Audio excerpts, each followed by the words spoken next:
The reputation of the TT as the ultimate testing ground for rider and machinery continued to grow throughout the 1920s. The start times had been reduced from 2 riders a minute to 1 every 10 seconds, and many manufacturers like Norton, Matchless, and AJS found success here in both junior and senior classes.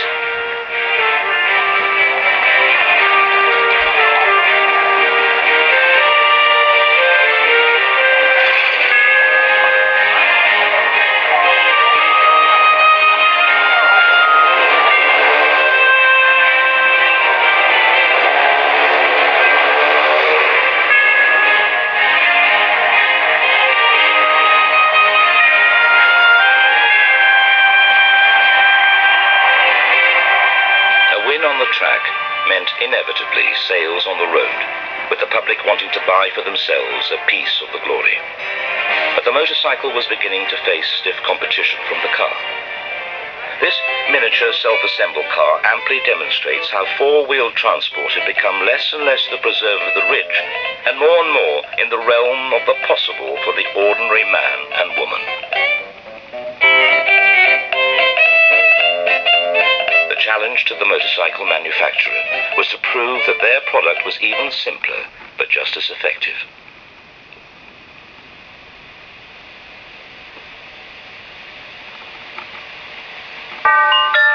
Such publicity stunts as this weren't uncommon in an era which was seeing the decimation of the American motorcycle industry at the hands of the Model T Ford.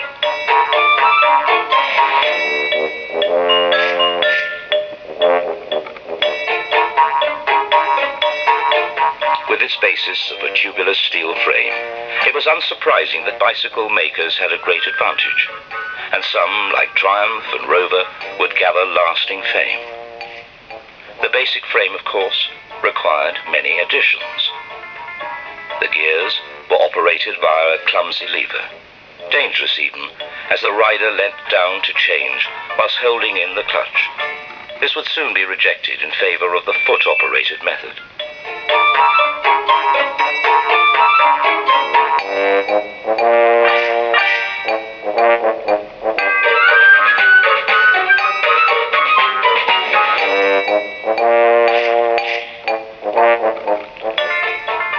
Ride characteristics were addressed by the introduction of the pneumatic tyre, sprung saddles, and eventually telescopic front forks. Leather belts were replaced by metal chains, and a kickstart modification to the pedals enabled easier starting.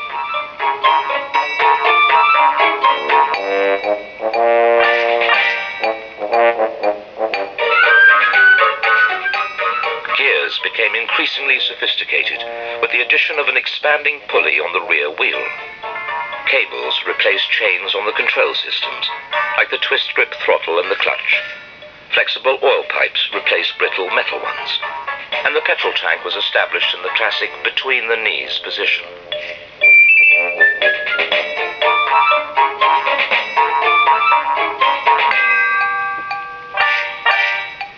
Excepting some technological and cosmetic changes, the basic shape of the motorcycle had been established.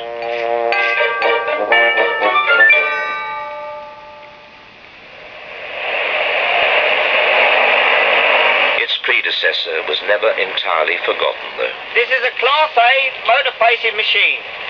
It is used for pace races and has paced the fastest mile ever ridden in England of 1 minute 17 2/5 seconds.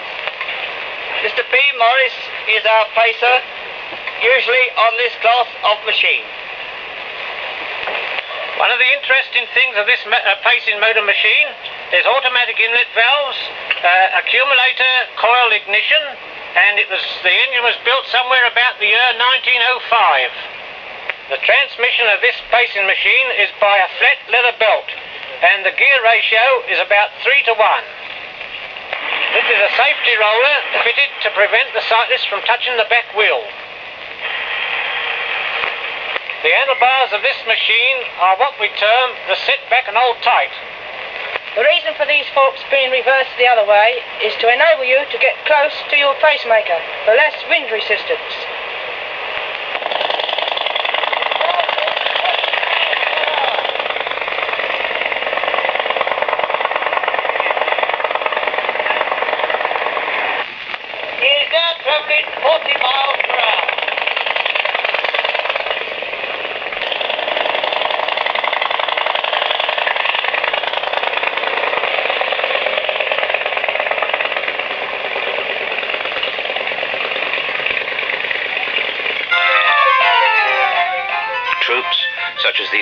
trick riders, covered the country, entertaining the public at fairs and gymkhanas. The point of all this wasn't only to demonstrate their own skill, but also to show off the aerials themselves in their most favourable light. The company itself had begun making motorcycles in 1902, but their lasting fame as a mark rests on the Square 4, which was unveiled in 1930. Now, of course, 4 cylinders are commonplace, with cylinders in line across the frame. But in the 1930s, owning a 4-cylinder made the rider part of an elite group. The cylinders on these bikes formed 4 corners of a square. They all moved in step, with the result that the machines all had outstanding balance and ultra-smooth torque from lots of small power impulses instead of widely spaced thumps. The machines themselves were compact, narrow in width, of standard wheelbase and of conventional chain drive. Ariel as a company lasted until 1970, but it is the Square 4 that remains their lasting achievement. Ariel, like nearly all motorcycle manufacturers in Britain, was based in the industrial West Midlands. This is one of their main competitors, Rudge's factory in Coventry.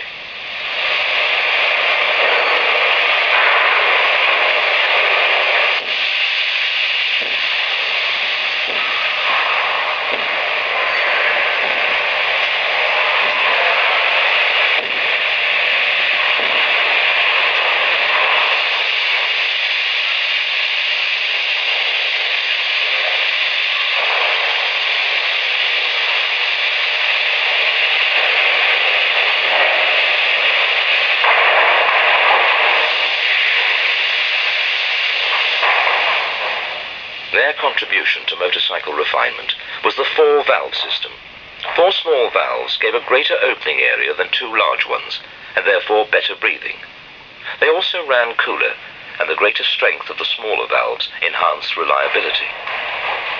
This system dominated racing during the late 1920s and 30s.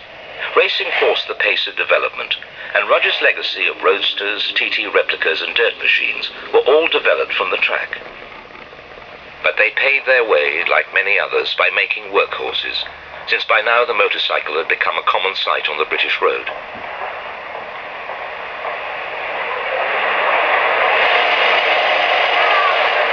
Less common was the sight of a female rider.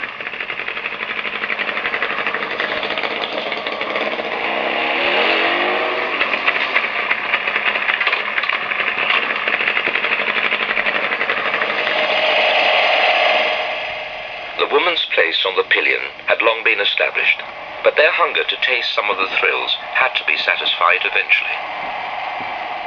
No, she isn't making a mounting out of a molehill. She's learning to ride a motorbike in the new way. When she knows how to work the controls, she can set off without fear of accident, because the bike is on a turntable.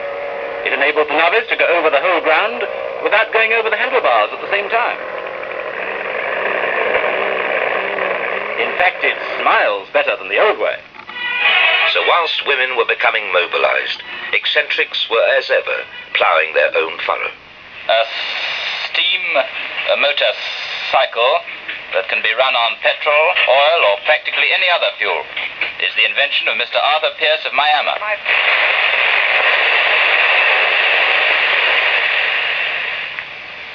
The liberating and somewhat risky pursuit of motorcycling has always produced individuals who flew in the face of accepted wisdom. Their efforts, though, were sometimes treated with less seriousness than they might have liked. That's what he thinks about it. Look out, Mr. Pierce, or that speed hog on the push bike will overtake you. That's just too bad. And now we're wondering what the pillion girls will think about this steam business. With a petrol ration of only a gallon a month, a Footscray engineer has designed a machine that'll do 40 on 12 pounds of charcoal. And here he is filling the fuel hopper. He just fills up with charred wood and takes a reserve supply. He says it's so cheap that he finds he's owing himself money. The idea may sound primitive, but in practice it's 100%. Yes, this modern charcoal burner can do 50 miles an hour without a splutter, and she runs as clean as a whistle. That comes of having a good char. back in Europe.